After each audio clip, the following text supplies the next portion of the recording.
kelihatannya ya, ini media superhero, komik, kartun begitu ya, yang orientasinya mengarah kepada LGBT seperti ini ya. Semua ini kawan-kawan sekalian tentu saja ya sangat berbahaya khususnya bagi kita ya sebagai kaum muslimin. Sebab apa? Ya oke, itu kan dia, itu kan superhero sekedar cerita doang. Iya sih, emang begitu.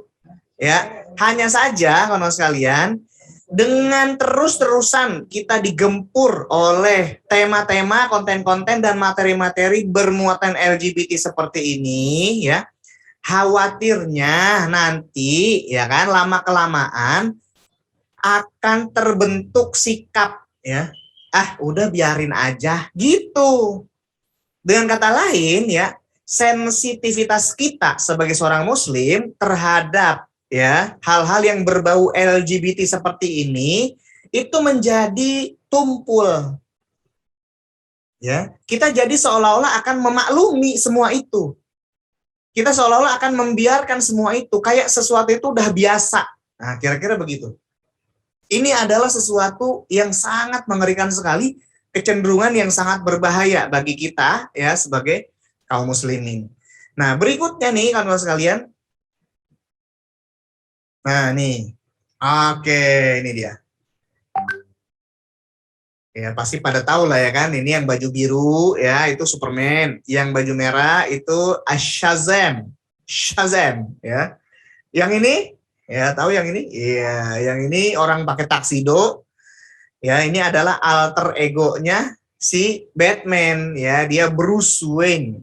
Nah, Bruce Wayne ini ya kaya, konglomerat, punya perusahaan banyak ya. Dalam salah satu adegan filmnya ceritanya si Bruce Wayne ini nanya sama The Flash. Sorry terbalik, si The Flash yang nanya. Emang kekuatan sebenarnya apa sih? Si Bruce Wayne nanya. Si Bruce Wayne menjawab, saya kaya katanya. Iya, jadi kaya itu kekuatan super bagi Bruce Wayne. Nah, berikutnya Wonder Woman. Nah, Wonder Woman, Superman, Shazam, kemudian Superman, ya menurut kalian itu memiliki perbedaan, tetapi juga memiliki kesamaan. Nah, saya pengen main tebak-tebakan sedikit nih sama sahabat berbagi cerita semua. Apa persamaan dari karakter-karakter superhero dalam slide ini? Coba, apa persamaannya? Ya, ayo siapa yang bisa jawab? Apa kira-kira persamaan dari keempat karakter superhero ini? Ada yang bisa jawab? Iya. Belum ya? Oke, boleh diketik di kolom chat, boleh juga. Apa sih kira-kira kesamaannya gitu? Ada yang bisa jawab? Iya, malu-malu. Oke, asin. Asin ya. Asin. Nah, jadi kalau sekalian, satu ciri fisik yang sama dari keempat karakter superhero ini adalah semuanya rambutnya sama-sama hitam. Ya, benar ya. Semuanya rambutnya sama-sama hitam. Superman begitu, Bruce Wayne begitu, Shazam, Wonder Woman juga semuanya begitu. Ya, nah menurut beberapa penjelasan, kenapa superhero-superhero ini semuanya seolah-olah dibuat hampir sama secara ciri fisik, teman-teman sekalian. Ya. Tuh, sama-sama produk dari liberal ya, emang. Nah, tetapi secara fisik ya, kenapa mereka memiliki ciri yang sama seperti itu, yaitu berambut hitam ya, kayak ada biru-birunya itu kayak efek cahaya ya, ceritanya efek cahaya dari rambut mereka begitu. Nah, kenapa ciri fisiknya semuanya kayak begitu? Ternyata itu karena semuanya mereka itu berasal dari ras Yahudi. Nah, begitu kira-kira. Nah, berikutnya nih. Oke, ini dia. Nah, jadi kawan-kawan sekalian ya. Nah, berikutnya ingin saya juga perlihatkan ini Superman. Ini Superman. Apa perbedaannya ya? Jadi gambar ini adalah digambar oleh seorang ilustrator asal Korea, itu namanya Jim Lee. Ya, Jim Lee. Nah, perbedaan dari dua gambar ini adalah ya Superman yang backgroundnya oranye itu celana dalamnya masih di luar. Yang sebelahnya celana dalamnya udah di dalam gitu. Nah, Superman ini ternyata, teman-teman sekalian, ternyata memang dia dibuat, ya, di-create begitu, oleh sepasang dua orang, maksudnya dua orang kreator ya, yang mereka itu adalah orang Yahudi, ya. Superman ini memiliki akar Yahudi, ya, memiliki akar Yahudi. Sebab apa nih? Kreatornya adalah Jerry Siegel dan Joe Shuster. Mereka memiliki latar belakang Yahudi, ya. Nah, itu tadi Superman. Oh, dan dia membawa keadilan ya bagi Amerika tentu saja. Nah, berikutnya nih tak lain dan tak bukan adalah Batman. Nah, jadi memang Batman ini ya kawan sekalian itu adalah superhero yang dia tidak punya keanehan atau kekuatan super apa-apa, ya. Tetapi dia memiliki kekayaan yang berlimpah ruah gitu ya, sampai tumpe-tumpe begitu, sehingga kemudian dia bisa membuat dirinya sebagai pahlawan super. Nah, dia memiliki kecerdasan yang tinggi, dia juga dikatakan memiliki kemampuan bela diri ya yang sangat unggul, dan dia memiliki kemampuan untuk menyelidiki. Nah, jadi dalam hal ilmu pengetahuan ya, Batman ini memang sangat luar biasa. Nah, dan dengan kekayaannya, dia menggunakan kecanggihan teknologi. Ceritanya begitu. Bahkan di dalam komiknya, inilah si Batman inilah orang yang pertama ya bisa mengalahkan Superman. Padahal kan Superman kan nggak ada lawan, ya kan? Superman kan nggak ada lawannya gitu. Semua superhero kan ya di Justice League ya takluk sama Superman begitu. Tetapi ternyata Batman, walaupun dia tidak memiliki kekuatan super yang spesial, dia sanggup mengalahkan Superman ya dengan keunggulan kecerdasannya, tentu saja begitu. Ya, Superman memang kuat gitu, tapi otaknya rada on gitu kira-kira ya. Sementara Batman ya, dia memang tidak memiliki kekuatan super apa-apa, tetapi ya dia cerdas, punya strategi ya, kemudian punya sumber daya yang sangat melimpah. Nah, si Batman ini ya di-create oleh seorang kreator itu namanya Bob Kane. Itulah dia aki-aki yang bajunya putih ya. Nah, ini lagi salaman ya sama Batman. Batman yang ini adalah Batman yang ketika itu diperankan oleh Michael Keaton yang rilis kira-kira tahun 90-an. Batman yang Michael Keaton ini tahun 89 pernah rilis. Berikutnya Batman Returns itu tahun 90-an. Ya, nah berikutnya nih si Bob Kane ya atau Robert Kahn sebenarnya namanya. Ternyata dia adalah juga seorang Yahudi. Tuh, begitu. Ya. Nah, ini sekarang nih berikutnya nih, Captain America ya, I Want You. Gitu. Ternyata juga dia ya dibangun, di-create ya oleh seorang kreator bernama Jack Kirby. Dan Jack Kirby ini kalau sekalian adalah keturunan imigran Austria yang juga Yahudi. Nah, gitu. Ya, juga nih Joe Simon satu lagi ya. Ya, sama aja gitu. Nah, berikutnya nih Wonder Woman ya, Wonder Woman itu di-create oleh seorang psikolog itu namanya William Moulton Marston. Ini orangnya. Begitu ya.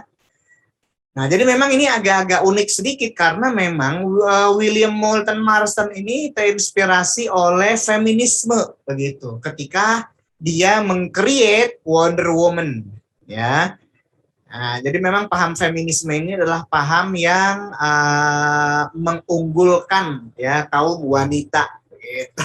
Kaum wanita itu harus memiliki keunggulan-keunggulan dan kesempatan-kesempatan dan kesetaraan ya yang harus sederajat sama laki-laki ya, sehingga di-create lah itu yang namanya Wonder Woman. Dia walaupun cewek dia kuat gitu ya, bahkan bisa mengalahkan berpuluh-puluh laki-laki begitu. Kawan-kawan mesti udah pada tahu lah ya, mungkin udah pernah nonton juga filmnya ya, Wonder Woman yang diperankan oleh Gal Gadot.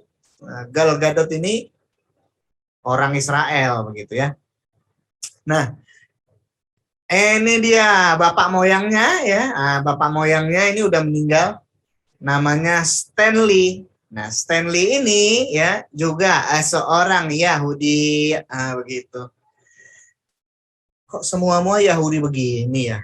Tuh, bangsa Yahudi mempunyai harapan dan cita-cita yang ideal bagi kaumnya ya, seperti Bruce Wayne yang menguasai segala sektor, kuat seperti Superman yang tidak bisa dikalahkan, wanitanya sekuat Wonder Woman, semuanya dilatar belakangi oleh kehidupan orang Yahudi yang tertindas. Jadi memang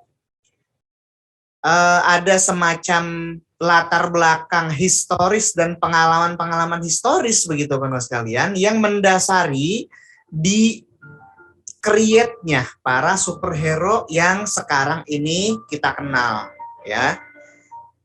Nah, berikutnya nih ada macet. Nah, ini dia. Tuh. Tuh. Nih. Lagi. Tuh. Nah, jadi kalau sekalian memang ya, semenjak dulu ya, itu yang namanya komik-komik barat, komik-komik superhero ya, Marvel lah entah DC, itu memang di-create sebagai sarana propaganda ya. Sebagai sarana propaganda untuk menyebarkan ya nilai-nilai tertentu, menyebarkan pandangan-pandangan hidup tertentu dan menyebarkan ideologi-ideologi tertentu.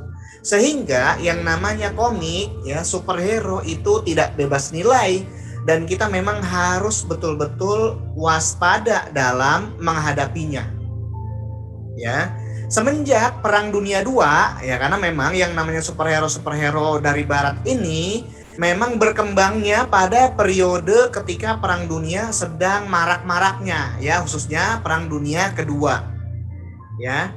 Nah, pada masa-masa Perang Dunia Kedua ini itu yang namanya komik memang betul-betul dimanfaatkan ya oleh khususnya oleh Amerika ya untuk bisa menjadi penyemangat. Nah, itu untuk bisa menjadi penyemangat, menjadi sarana hiburan ya bagi para tentara Amerika yang ditugaskan ke medan perang di Eropa. Ya, ada ratusan juta. Nah, kita coba slide-nya kita geser. Nah, tuh. Nah, jadi yang ingin saya sampaikan dalam slide ini adalah ini propaganda semua ya. Dalam mekanisme pemilu tuh George Walker Bush nih kalau ingat ya, ini George Walker Bush presiden Amerika sebelum Obama. Itu dia kampanye pakai komik. Obama nih kampanye pakai komik ya, dia nebeng di komik The Amazing Spider-Man. Thanks partner ya kan. Jadi memang komik itu adalah sarana propaganda dan bukan sekedar hiburan semata ya. Jadi memang mereka semua itu menjadikan komik sebagai sesuatu yang sangat serius kawan-kawan sekalian, sangat serius dan mereka create ya dengan sangat apik ya, dengan sangat sempurna dan sangat luar biasa gitu. Komik sebagai sarana hiburan dan sarana penyemangat bagi para prajurit Amerika yang bertugas perang di Eropa. Nah, ini seperti diungkapkan oleh History Channel. Kita geser slide-nya. Iya. Tuh. Paper is a weapon of war. Tuh. Nih.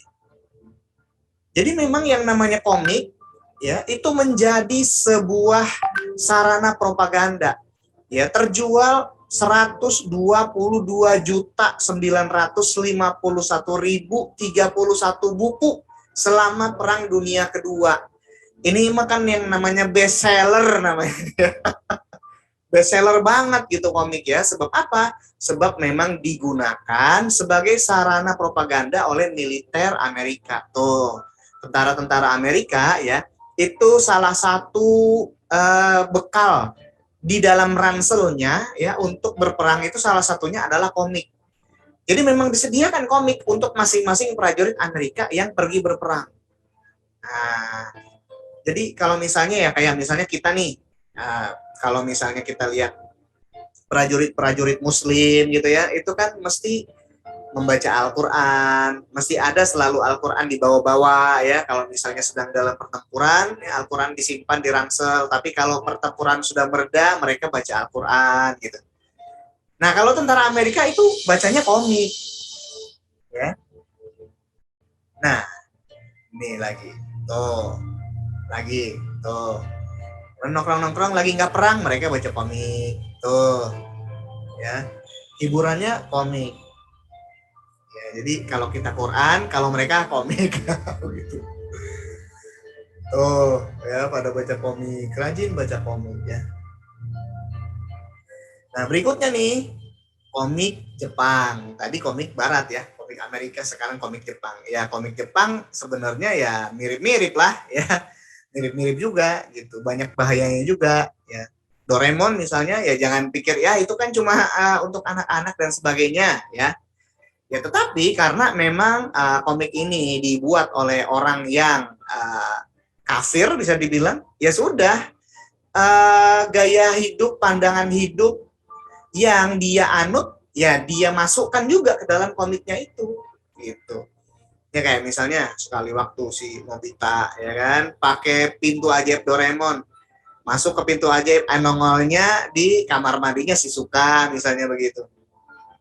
Si Nobita ya kerjaannya misalnya mau ngisengin Shizuka, misalnya gitu ya. Nah itu ya gimana ya kalau dibaca sama bocah begitu kan ya. Nah ini juga sama ya, Dragon Ball ya, begitu-begitu juga gitu ya. Nah berikutnya ini Naruto ya, sangat-sangat banyak beredar ya di negeri kita. Nah, pastilah kita juga udah pernah ya baca Naruto.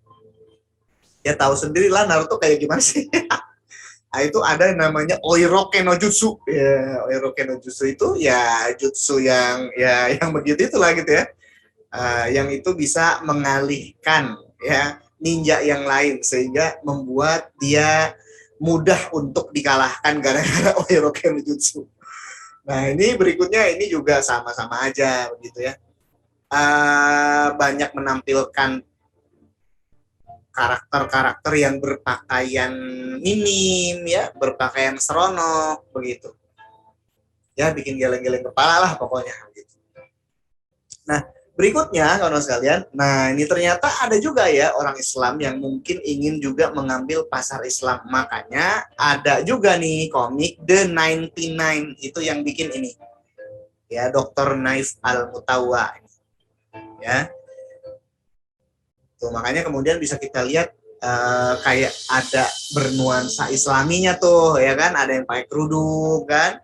Ada yang pakai cadar juga. Nah, jadi ada nuansa-nuansa keislaman juga di situ gitu. The 99 juga saya rasa terinspirasi dari Asmaul Husna sepertinya ya. Karena 99 itu kan jumlah dari Asmaul Husna tuh, ya kan? Nah, tetapi ternyata ya The 99 ini juga kerjasama sama Justice League. Bagaimana bisa? Tuh, ternyata ada beberapa ya episodenya itu dia kerjasama sama Justice League begitu.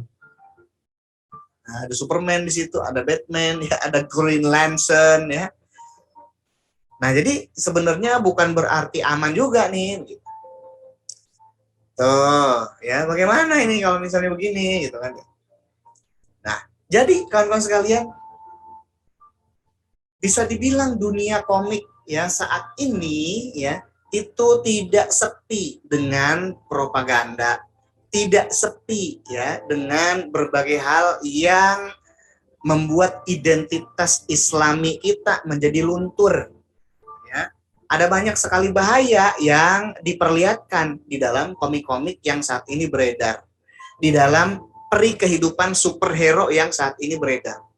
Apa Yahudi? Ono bikin Yahudi, yang ini yang bikin Yahudi, Ono bikin Yahudi. Emang Yahudi so what gitu loh, gitu. Emangnya kalau misalnya Superman dibikin nama orang Yahudi, terus kenapa gitu ya? Batman dibikin nama orang Yahudi, terus kenapa? Wah, ini Kang Isa ya, antisemit jangan-jangan ya. Mungkin ada yang bilang begitu ya.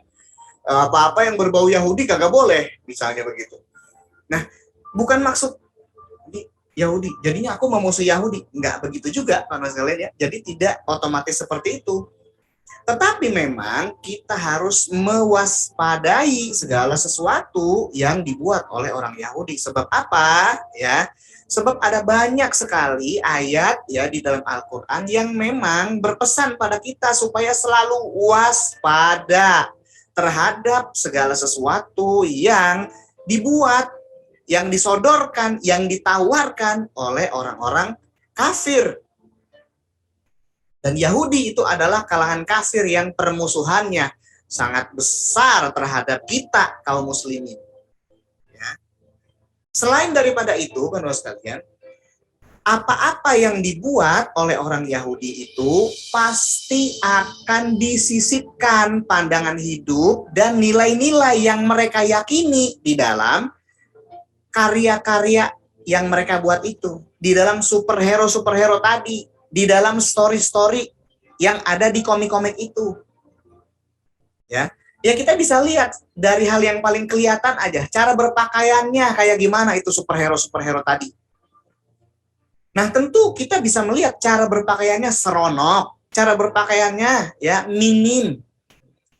Ya, nggak ada superhero misalnya apa. Oh, sekarang kan udah ada juga itu katanya ya, Marvel dibikin superhero yang backgroundnya Islam. Makanya kemudian dia mutan gitu ya, tapi pakai cadar, pakai kerudung misalnya. Ya tetap aja background atau latar belakang dari pembuatannya adalah ideologi yang tidak Islami begitu kan sekalian. Ya, nggak seberapa kalau misalnya mereka mau membuat yang latar belakangnya Islami, nggak seberapa, lebih banyak yang tidak Islaminya, lebih banyak yang membahayakan akidah kita. Gitu. Nah makanya memang harus diwaspadai. Jadi bukan persoalan antisemit atau kebencian terhadap Yahudi dan sebagainya, nggak seperti itu. Tetapi karena memang di dalam komik-komik tadi, di dalam kisah-kisah superhero tadi, ya disisipkan banyak sekali pandangan hidup, keyakinan, dan nilai-nilai yang bertentangan dengan Islam. Nah, cerita-ceritanya aja kan kayak gitu, yang hubungan sama si ini, yang selingkuh lah misalnya, Batman, Superman selingkuh sama Wonder Woman, misalnya gitu. Ya. Nah, kemudian padahal si Superman udah punya istri namanya Lois Lane misalnya. Tapi dia selingkuh sama Wonder Woman. Apa-apaan cerita kayak begitu? Ya. Bagaimana kalau misalnya cerita model begitu dibaca sama anak-anak kita, sama adik-adik kita? Mau jadi apa mereka sudah besar nanti kalau misalnya disuguhkan cerita-cerita semacam itu? Ya, dan cerita-cerita seperti itu sangat kental sekali nilai-nilai liberalisme. Inilah yang kemudian akan coba sama-sama kita ungkap malam ini. Liberalisme inilah kawan-kawan sekalian adalah sebuah filosofi, ya, sebuah filosofi yang berperan besar terhadap ya munculnya kisah-kisah atau story-story superhero tadi. Jadi latar belakang dari story-story superhero tadi itu adalah liberalisme ini. Ya, paham kebebasan ini begitu. Nah, ini dia kita coba ungkap sekelumit. Nah, ini dia. Liberalism is a political and moral philosophy based on liberty, consent of governments, and equality before the law. Ya, fasih nggak saya sih bahasa Inggris. Nah, jadi kawan-kawan sekalian, itu yang namanya liberalisme adalah sebuah filosofi moral dan politik yang berdasarkan kepada liberty. Apa itu liberty? Liberty itu kebebasan. Paham kebebasan. Ya, apa? Pokoknya bebas, free. Nah, filosofi tentang kebebasan ini kawan-kawan sekalian spektrumnya luas sekali. Ya, memang ada banyak varian dari paham liberalisme ini yang dikembangkan oleh para filsuf di dunia barat sana. Ya, varian-variannya banyak. Ada liberalisme feminis, ya, orang-orang feminis yang liberal. Ada liberalisme konservatif, ada liberalisme ekonomi kalau dikaitkan dengan ekonomi, ya, ada liberalisme dalam hal pergaulan, ada liberalisme dalam hal sosial, dan berbagai macam liberalisme. Tetapi pokoknya basicnya adalah bebas, sebebas-bebasnya, free, ya, free. Gitu. Yang membatasinya hanyalah kebebasan orang lain. Gitu. Nah, tetapi ya dalam spektrum yang amat luas ini, liberalisme memiliki memiliki satu dan beberapa kesamaan atau benang merah, beberapa ciri umum, ya, yaitu liberalisme itu sangat-sangat bisa ya diterapkan di tengah-tengah alam demokrasi. Liberalisme itu sangat kompatibel dengan demokrasi. Selain itu, liberalisme sangat menjunjung tinggi kebebasan individu, kebebasan berekspresi, kebebasan beragama, kebebasan berbicara, yang nanti akan sama-sama kita ungkap masing-masing kebebasan tadi seperti apa. Ya, yang pasti bebas. Ya. Nah, kawan-kawan sekalian nih, liberalisme ya secara historis ia tumbuh subur dan berkembang di daratan Eropa pada zaman pencerahan atau yang kemudian disebut sebagai Age of Enlightenment.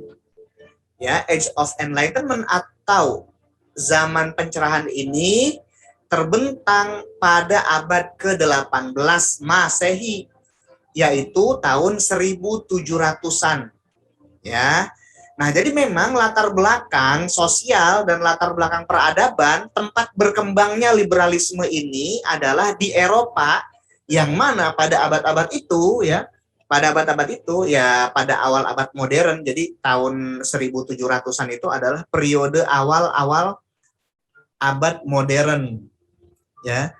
Di situ banyak sekali para filsuf, banyak sekali para pemikir barat yang mulai ingin melepaskan diri dari yang namanya belenggu tirani, kediktatoran para raja, para pangeran yang berkolaborasi dengan para pemuka agama.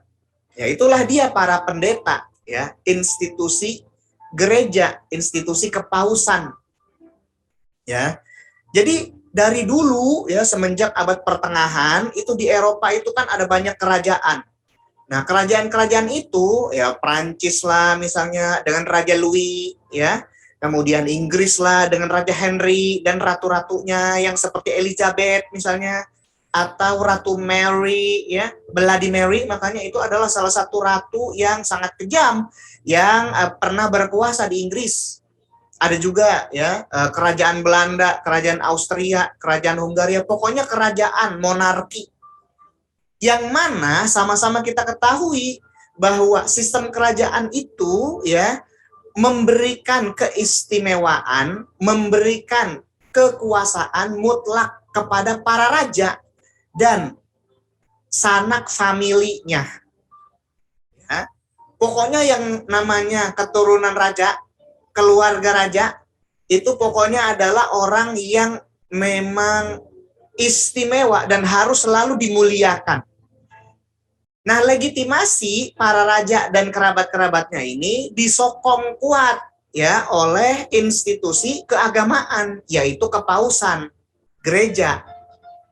Ya, agama Nasrani, agama Kristen gitu. Ya, dengan apa? Dengan legitimasi keagamaan. Nah, legitimasi keagamaannya seperti apa? Bahwa para raja itu dan kerabat-kerabatnya dipilih Tuhan untuk memimpin ya, memimpin rakyatnya, memimpin manusia yang lainnya. Begitu. Nah, sehingga memang para raja dan para pendeta ini berkolaborasi untuk saling menguatkan. Lah di bawahnya rakyat, para petani, pedagang kecil, ya pedagang kaki lima misalnya, usaha UMKM ya pada zaman itu semuanya ditindas baik oleh raja dan kerabat-kerabatnya, para bangsawan maupun oleh institusi gereja, para pendeta, ya para uskup itu menindas rakyat semua, ya menindas rakyat semua itu. Nah makanya kemudian ya pada abad ke-18 Masehi terjadilah titik kulminasi, titik puncak perseteruan antara ya kalangan rakyat yang didukung oleh para filosof dan para pemikir di satu sisi dengan para raja ya dan kerabat-kerabatnya, para bangsawan yang kemudian berkolaborasi dengan para pendeta ya di sisi lain. Ini terjadi pergumulan yang sangat-sangat luar biasa. Kalau misalnya kita telusuri ya sejarah zaman Renaissance misalnya, ya itu terjadi para ilmuwan ya seperti Galileo Galilei itu yang sangat-sangat concern dengan ilmu pengetahuan ya, itu ditekan oleh gereja ya. René Descartes misalnya ditekan oleh gereja misalnya begitu. Para ilmuwan ya yang ketika itu meneliti dan menghasilkan sumbangsi-sumbangsi besar terhadap dunia sains itu banyak sekali dipersekusi dan ditekan oleh para raja dan gereja. Nah, makanya kemudian pada abad ke-18 Masehi liberalisme terus digaungkan ya, bahwa manusia itu harus bebas, tidak boleh lagi dibelenggu, bahwa manusia itu harus bebas, tidak boleh berada di bawah tirani orang-orang yang diklaim sebagai wakil Tuhan ya di atas muka bumi ini, yaitu para raja. Wah, bebas mereka menggugat ya otoritas keagamaan, otoritas gereja yang selama ini berkuasa dan menindas mereka. Makanya itulah kemudian bangkit para filosof ya. Liberalisme diupayakan untuk meruntuhkan hak istimewa para bangsawan. Tuh itu. Jadi ini semangat seperti inilah yang berkembang di Eropa pada abad pertengahan, pada abad pencerahan itu. Ya. Ditujukan untuk meruntuhkan hak istimewa para bangsawan, monarki absolut, hak surgawi raja dan ratu, dan konservatisme tradisional dengan kesetaraan dan demokrasi. Jadi pokoknya harus liberté, égalité, fraternité. Nah itu semboyannya ya. Makanya kemudian gara-gara liberalisme inilah kawan-kawan sekalian ya, berbagai revolusi untuk menumbangkan kerajaan-kerajaan, untuk menumbangkan otoritas keagamaan itu marak sekali di Eropa. Ya. Misalnya pada abad ke-18 itu terjadi Revolusi Prancis tahun 1789. Ya. Dalam Revolusi Prancis ini monarki Prancis runtuh ya, Raja Louis dipenggal. Ya, kemudian istrinya Marie Antoinette juga dipenggal ya, yang berjuluk Madame Deficit gara-gara kehidupannya yang mewah, gara-gara kehidupannya yang boros ya. Pajak untuk rakyat ditingkatkan berkali-kali lipat begitu. Jadi rakyat miskin lah yang harus membiayai ya nafsu kemewahannya Marie Antoinette. Ya, Revolusi Prancis besar-besaran terjadi 1789. Di Amerika terjadi juga ya Revolusi Amerika yang mana George Washington memimpin rakyat Amerika untuk membebaskan diri dari tirani Inggris. Makanya kemudian pada 1776 the 4th of July, pada 4 Juli 1776 yang namanya Amerika mendeklarasikan kemerdekaannya dari kerajaan Inggris. Apalagi revolusi. Revolusi Inggris, the British Civil War itu terjadi beberapa tahun sebelumnya pada paruh kedua abad ke-17 tahun 1600-an juga terjadi. Ya, pokoknya karena liberalisme ini berkembang terus, institusi kerajaan, monarki-monarki, ya, para raja-raja itu digugat kekuasaannya oleh rakyatnya sendiri karena memang mereka itu tiranik, menindas, ya, pasang pajak seenak perutnya sendiri. Pokoknya gua senang. Nah, begitu. Rakyat mau sengsara mau gimana bayar pajak nggak peduli dia. Itulah corak, ya, corak kenegaraan dan corak masyarakat di Eropa pada masa itu. Nah, para filosof ini, ya, seperti misalnya ini yang namanya John Locke, filsuf Inggris, ya. John Locke inilah yang dipandang sebagai bapak liberalisme modern. Ya, karena memang si John Locke inilah yang dipercaya mengumpulkan berbagai filosofi-filosofi liberalisme, ya, yang ada, ya, yang terserak, kemudian dia merumuskannya, ya, mengumpulkannya sehingga kemudian dia suguhkan paham-paham liberalisme tadi kepada khalayak Eropa. Gitu. Misalnya beberapa ide gagasan-gagasannya itu adalah setiap orang bebas untuk memiliki apapun. Ya. Freedom of ownership. Karena dulu memang zaman-zaman, ya, sebelum abad ke-18 itu, ya, orang kan dibatasi, ya, untuk memiliki apa-apa yang mereka inginkan. Kayak misalnya di Inggris, ya, itu ada aturannya. Inggris zaman kerajaan-kerajaan, ya, di Inggris itu ada aturan bahwa seluruh hutan di daratan Inggris itu milik raja, milik ratu, yang bebas dia serahkan kepada para bawahan-bawahannya, kepada para bangsawan-bangsawannya. Ya, kalau misalnya ada rakyat yang masuk hutan terus berburu kijang, maka dia akan ditangkap dan hukumannya dicongkel kedua matanya ampe buta. Nah, itu. Ya, padahal apa? Ya padahal ya hutan, namanya juga hutan. Ya, itu, tapi itu hukum yang betul-betul berlaku pada zaman kerajaan Inggris dulu. Nah, salah satu filosofi liberalisme itu adalah setiap orang seharusnya bebas untuk memiliki apapun yang dia mau kalau dia sanggup memilikinya. Tidak boleh dibatas-batasi. Itulah salah satu gagasan besar yang dilontarkan oleh John Locke. Nah, berikutnya ini ada yang namanya Voltaire. Ya, Voltaire ini orang Prancis, nama aslinya François-Marie Arouet. Ya.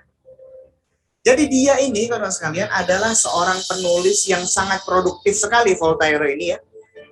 Ribuan artikelnya, ya. Kemudian ratusan buku-bukunya itu mewarnai zaman pencerahan. Ya, mewarnai zaman pencerahan. Dia itulah yang menggagas berbagai hal yang berbau liberalisme di tengah-tengah masyarakat Prancis. Ya, beberapa gagasannya yang cukup menonjol itu adalah kebebasan berbicara harus diberikan kepada siapapun, sebab kebebasan berbicara itu adalah hak alamiah setiap manusia. Kata dia begitu. Ya, setiap manusia bebas untuk mengungkapkan pendapatnya terhadap segala sesuatu. Tidak boleh dibatasi, tidak boleh dikekang. Setiap orang bebas mengungkapkan pikirannya, mengungkapkan pendapatnya, kata dia begitu.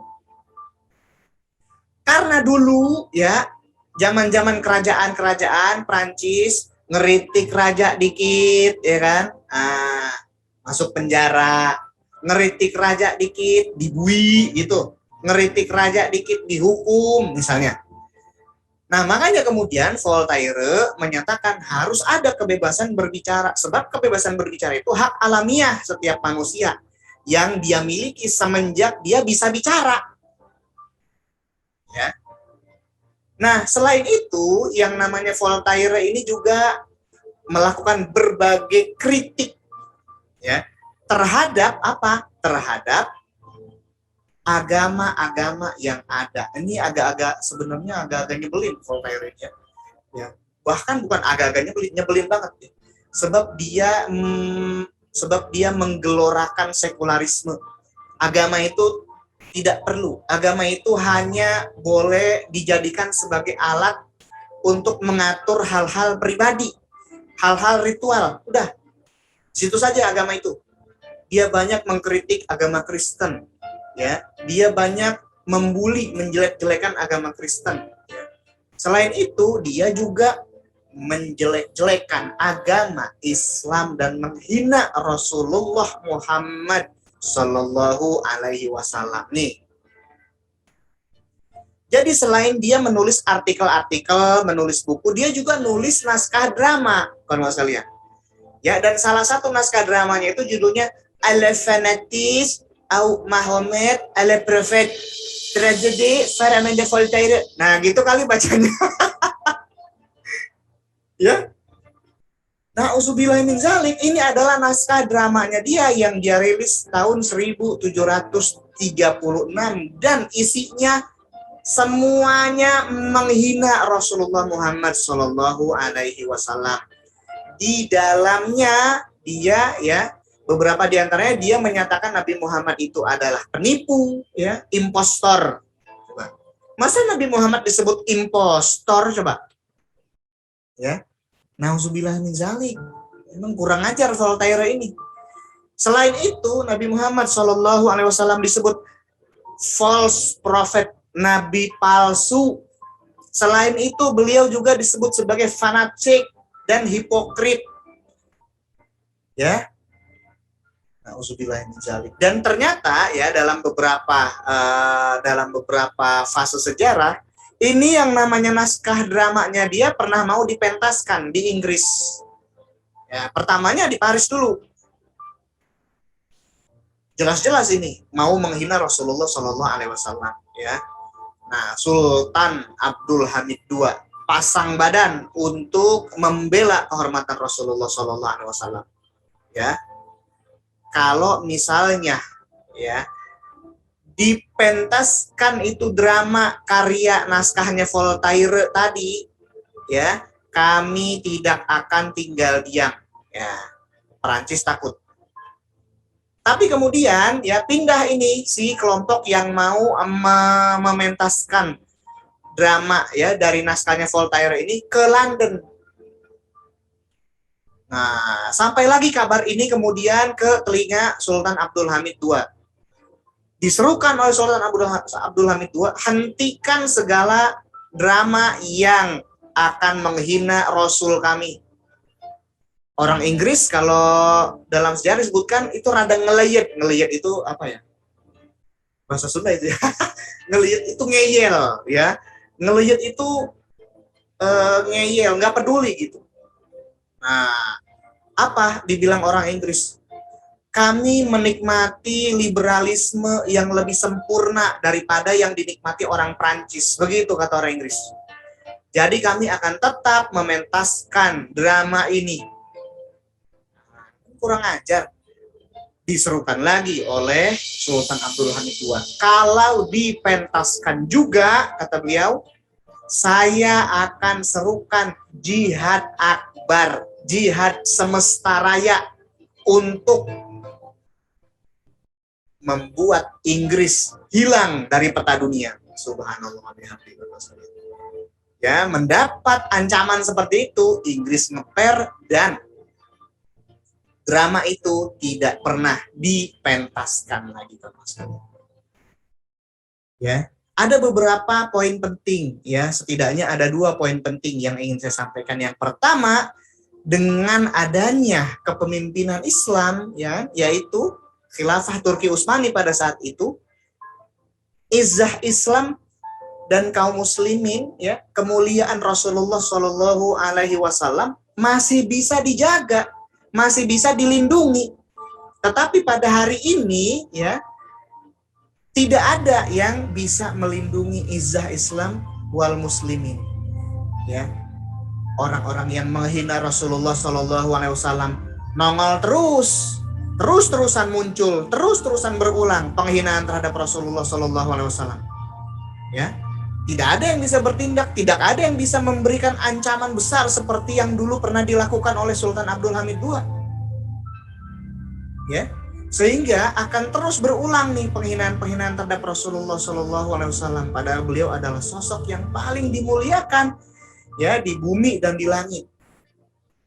Yang pertama. Yang kedua, kawan sekalian, ya, Voltaire itu menghina Rasulullah Shallallahu Alaihi Wasallam habis-habisan, tetapi gagasan-gagasannya, pemikiran-pemikirannya, ide-idenya, sistem yang terinspirasi dari gagasan-gagasan dia, yaitu demokrasi, hari ini diterapkan, diagung-agungkan, ditegakkan di tengah-tengah kita kaum muslimin. Sungguh miris, sungguh ironis. Ya, na'udzubillah min dzalik. Nah, berikutnya kawan sekalian, nih Charles Montesquieu. Ya, dialah yang menggagas apa yang dikenal sekarang sebagai trias politika. Nah, trias politika ini adalah gagasan untuk memisahkan kekuatan-kekuatan atau kekuasaan-kekuasaan di dalam negara menjadi 3 bagian. Karena kalau kata dia, misalnya kekuasaan dikumpulkan dalam satu tangan, nanti akan cenderung menjadi absolut seperti para raja, katanya gitu. Makanya kemudian kekuasaan ya dibagi-bagi. Ada kekuasaan eksekutif, ada kekuasaan yudikatif, dan ada kekuasaan legislatif. Kayak pernah dengar kan kita? Ya emang itu yang sekarang diterapkan di tengah-tengah kaum muslimin. Ya, nah, eksekutif yang melaksanakan pemerintahan, yudikatif yang melaksanakan pengadilan dan pengawasan terhadap pemerintahan, legislatif yang membuat aturan-aturan dan undang-undang. Itu demokrasi. Ya, demokrasi. Dan ironisnya, Montesquieu juga melakukan penghinaan-penghinaan terhadap kaum muslimin dan khilafah Islamiyah. Dalam tulisan-tulisan yang dimuat di The Persian Letters, ya, yang dirilis kira-kira tahun 1700-an, dia menulis bahwa khilafah Turki Utsmani itu adalah a sick man, a very sick man, orang yang sangat sakit, katanya begitu. Sakit hati ini, kawan sekalian, ya. Pada hari ini kita kaum muslimin menggunakan, menerapkan dan menegakkan sistem, gagasan dan ide dari orang-orang yang nyata-nyata menjelek-jelekan dan menghina kaum muslimin. Sungguh miris. Sangat miris. Ya. Nah, liberalisme itu juga yang dulu dipaksakan di tengah-tengah kaum muslimin. Yang bisa kita lihat pada sejarah Tanzimat, ya, nongol lagi nih Tanzimat. Ya. Sebab apa? Sebab itulah masa-masa di mana liberalisme hendak ditancapkan di tengah-tengah kehidupan kaum muslimin, di tengah-tengah negara khilafah Islamiyah. Ya. Ditipu kaum muslimin dengan liberalisme itu. Nah, berikutnya, ya, liberalisme mewujud dalam 4 bentuk, dan bagaimana pandangan Islam tentangnya. Apa saja 4 bentuk tadi? Nih, freedom of religion, huriyatul akidah, kebebasan beragama. Ya pokoknya orang bebas untuk menerima atau menolak satu agama yang dia mau. Bahkan kalau mau nggak beragama pun bebas, suka-suka dia mau memilih agama apa saja. Itu konsep kebebasan beragama dalam liberalisme. Bagaimana menurut pendapat Islam? Ya jelas tidak benar dong pandangan seperti ini. Ya, Islam itu sangat-sangat menjaga agama. Ya, orang kalau misalnya udah Muslim terus dia murtad, dia akan didakwahi supaya kembali kepada Islam. Kalau misalnya dia tetap tidak mau kembali kepada Islam, maka dia harus dieksekusi sebagaimana yang diperintahkan oleh Rasulullah SAW. Man baddala dinahu faqtulhu. Barang siapa yang mengganti agamanya, barang siapa yang keluar dari Islam, maka hukum mati dia. Dengan kata lain, Islam tidak pernah menerima adanya kebebasan beragama. Islam tidak memaksa orang untuk memasuki agama Islam.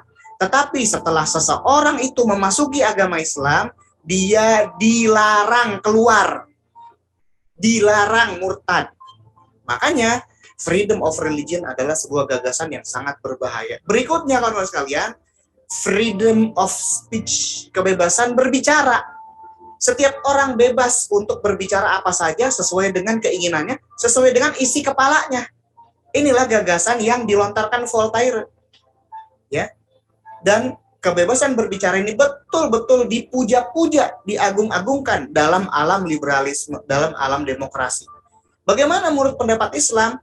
Ya jelas Islam tidak menerima adanya kebebasan berpendapat atau kebebasan berbicara. Sebab apa? Setiap orang hanya boleh berbicara yang benar berdasarkan aturan-aturan Islam. Tidak boleh orang asal-asal bicara, menghina agama lain, menjelek-jelekan, menistakan orang, ya mentang-mentang bebas berbicara, misalnya. Nah, sekarang di peradaban Barat yang menganut ide freedom of speech ini, orang bebas untuk menghina agamanya, ya, menghina Tuhan, menghina orang. Janganlah menghina orang, Tuhan aja dihina di dalam freedom of speech itu.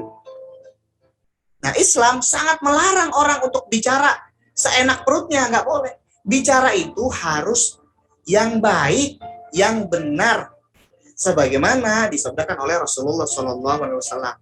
Ya, man amana billahi wal yaumil akhir falyakul khairan aw liyasmut.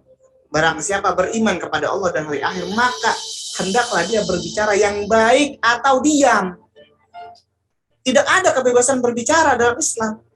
Yang boleh dibicarakan itu yang baik. Berikutnya, kawan-kawan sekalian, freedom of ownership, kebebasan kepemilikan. Di dalam liberalisme, setiap orang boleh memiliki apa saja seenak perutnya. Kalau dia sanggup punya pulau, boleh. Kalau dia cukup kaya untuk membeli sungai, boleh. Kalau dia cukup kaya untuk membeli laut, boleh. Ya, kalau dia cukup kaya untuk membeli gunung emas di Papua, boleh. Bebas orang mau memiliki apa saja. Ya. Nah, bagaimana dalam Islam? Tidak ada itu kebebasan kepemilikan. Tetapi dalam Islam diatur, ya, diatur mana-mana benda ya yang boleh dimiliki oleh individu, mana-mana benda yang boleh dimiliki oleh negara, mana-mana benda yang boleh dimiliki oleh komunitas, misalnya. Itu semua diatur dengan rinci. Ya. Nah, ini ditetapkan dalam sabda Rasulullah SAW, misalnya, ya, an-nasu syuraka'u an salasin. Manusia itu berserikat dalam 3 hal, an-naru wal ma'u wal kala'u. Ya, dalam air, padang rumput, dan api. Nah, artinya nih, banyak ulama telah menjelaskan segala sesuatu yang memiliki deposit banyak seperti tambang tidak boleh dimiliki oleh individu, tidak boleh dimiliki oleh perusahaan-perusahaan swasta, tetapi dimiliki oleh seluruh rakyat secara umum. Dan seluruh rakyat boleh untuk mengambil manfaatnya secara mudah. Nah, dengan demikian, bagaimana itu sistem kepemilikan sudah diatur di dalam Islam, dalam nizamul iqtisadi fil Islam, sistem perekonomian dalam Islam. Jelas sekali mengatur bagaimana ya tentang kepemilikan itu. Tidak dibebaskan. Sebab apa? Kalau misalnya orang dibebaskan memiliki barang tambang, nah coba aja lihat tuh yang sekarang sedang terjadi. Ya, itu semua karena freedom of ownership. Ya, terjadi kesenjangan sosial, terjadi kesenjangan ekonomi. Yang kaya makin kaya, yang miskin makin miskin. Nah, berikutnya kalau sekalian, freedom of expression. Nah, ini dia nih. Kebebasan berekspresi, kebebasan untuk bertingkah laku. Ya, kalau suka orang mau LGBT juga bebas. Kalau suka orang mau mengambil gaya hidup tanpa pakaian, tanpa busana, boleh. Mau berekspresi gimana juga boleh. Lah, orang di barat mah sekarang sudah ada tempat-tempat, komunitas-komunitas di mana orang-orang boleh untuk tidak berpakaian di situ. Itulah yang namanya sekarang dikenal sebagai gaya hidup nudisme. atau naturisme. Kan kalau di Indonesia mah ya, orang yang tidak berpakaian terus dia keluar rumah jalan-jalan kan orang gila ya. Orang gila ya gak sih? Nah makanya kemudian kita lihat orang gila no nggak pakai baju keluar rumah. Lah kalau di barat sana kawan sekalian, orang nggak pakai baju keluar rumah itu waras, sewaras-warasnya. Dan mereka menyatakan bahwa mereka bersikap seperti itu karena gaya hidup mereka kayak begitu. Kenapa boleh? Karena kebebasan berekspresi. Ini satu contoh aja. Ya. Ngeri nggak itu? Apa jadinya kalau manusia dibiarkan berbebas dalam ekspresi? Ya, nanti manusia akan mengalami dehumanisasi. Manusia akan mengalami apa ya? Akan mengalami pencopotan terhadap nilai-nilai kemanusiaannya. Manusia, tapi ciri karakteristik kemanusiaannya kayak udah hilang begitu. Mereka mau berzina sama siapa aja bebas, mau pacaran sama siapa aja suka-suka hatinya gitu. Karena kebebasan berekspresi. Dan ini semua berbahaya. Ya, dengan ajaran Islam ya jelas bertentangan lah. Ya, bagaimana orang mau bebas berekspresi dalam Islam? Ya nggak boleh, semuanya diatur dalam Islam. Ya, diatur dalam syariat Islam. Cara berpakaian bagaimana diatur. Wanita kalau keluar rumah pakaiannya begini, pakai khimar, kerudung, pakai jilbab, ya. Tidak boleh tembus pandang, tidak boleh ketat, itu diatur. Kan kalau dalam freedom of expression, perempuan mau pakai baju tank top lekmong juga bebas keluar. Apa itu baju tank top? Ya baju yang tanpa lengan gitu ya, tank top. Kan bebas-bebas aja karena kebebasan berekspresi. Dalam Islam nggak boleh, nggak bisa, harus taat kepada aturan Allah Subhanahu Wa Taala dan Rasulnya. Dan ketaatan kepada aturan Allah Subhanahu Wa Taala dan Rasulnya pun itu demi kebaikan dan demi kemanfaatan manusia itu sendiri. Ya, kalau Allah perintahkan seorang wanita kalau misalnya keluar jangan memperlihatkan aurat, pakai kerudung, pakai hijab, itu bukan buat kebaikan Allah Subhanahu Wa Taala, itu buat kebaikan si perempuan itu sendiri. Nah, begitu kira-kira Bapak sekalian. Nah, jadi memang liberalisme ini adalah satu kutukan besar, adalah satu ide yang betul-betul membahayakan bagi kaum muslimin dan kita semestinya ya mewaspadainya. Nah, demikian kisah kita malam ini sementara. Mudah-mudahan ada manfaat yang bisa kita petik. Bila taufik wal hidayah. Wassalamualaikum warahmatullahi wabarakatuh. Saya kembalikan kepada Om Jovan.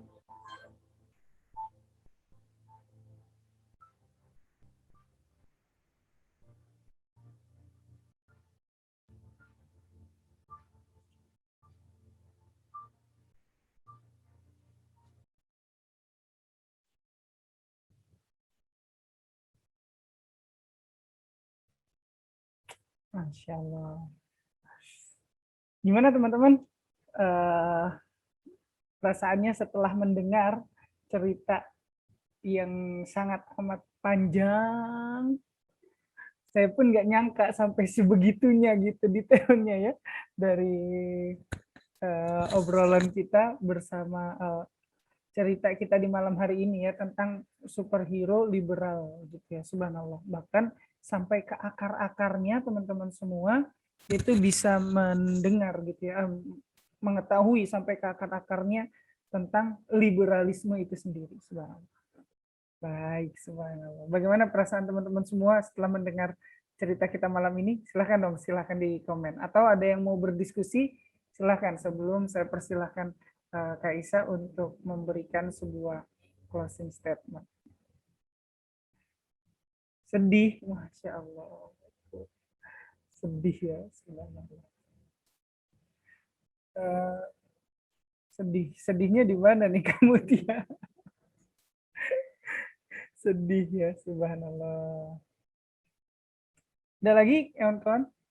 Mungkin ada yang mau berdiskusi, ada sesuatu yang mau dikonfirmasi gitu ya, atau mau diskusi bareng Kaisa, silakan loh.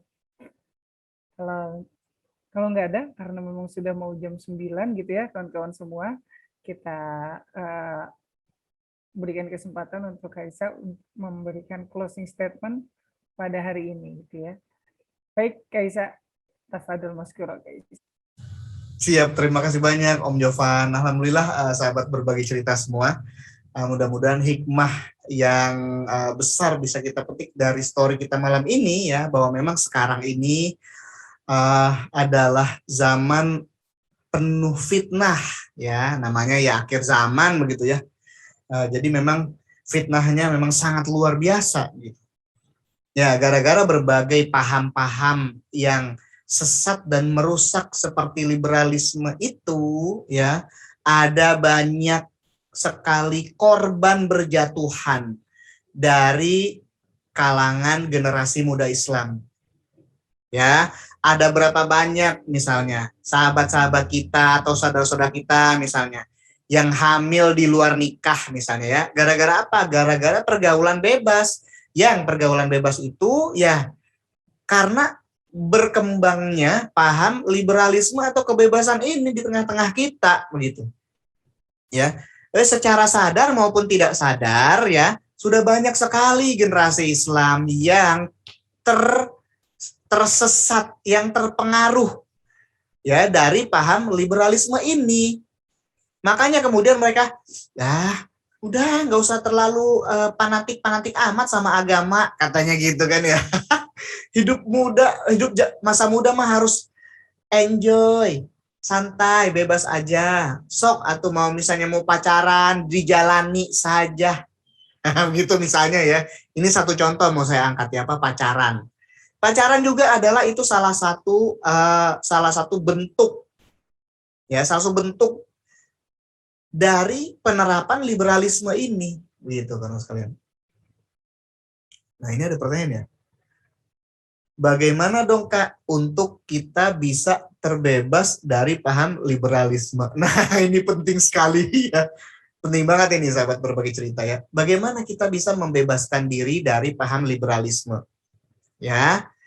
Nah, mau enggak mau ya, suka enggak suka, kita harus menguatkan pemahaman kita terhadap agama kita, ya, terhadap Islam. Dengan kata lain, mau nggak mau, kita harus mengaji. Ya, kita harus mempelajari Islam lebih dalam lagi. Kita harus mempelajari ayat-ayatnya, hukum-hukumnya.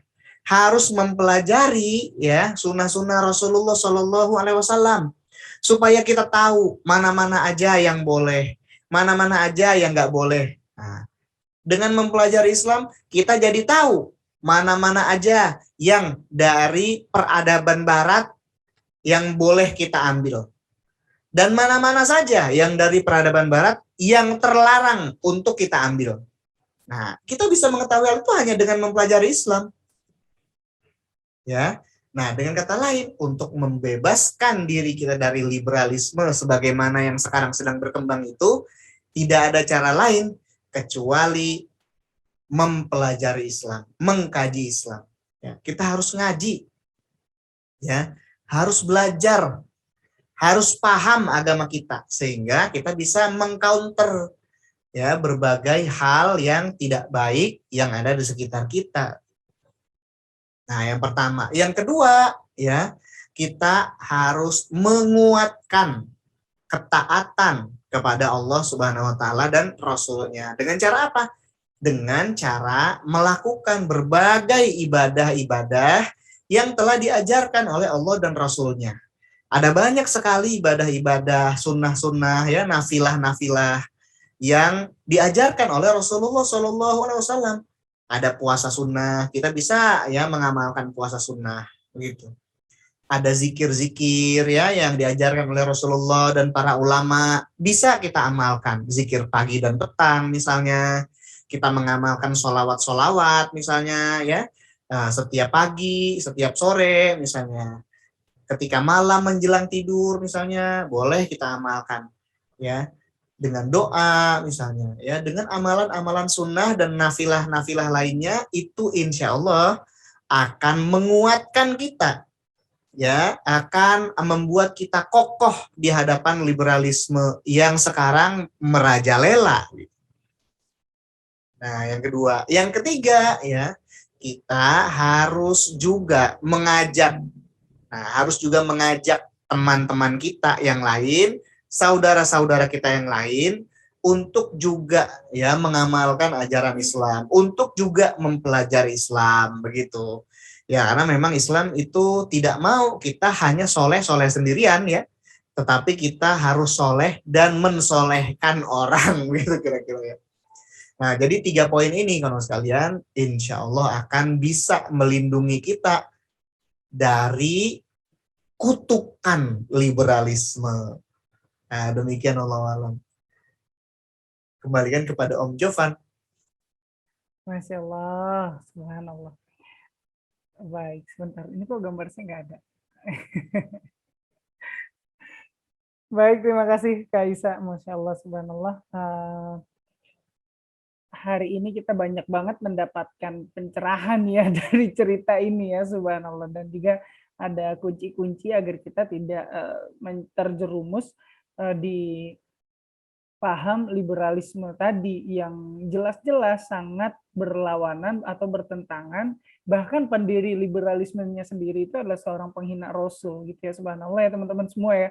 Nah ini kan jadi membuka cakrawala atau paradigma kita terhadap gaya Barat gitu ya, gaya Barat itu nggak keren-keren amat sebenarnya gitu ya.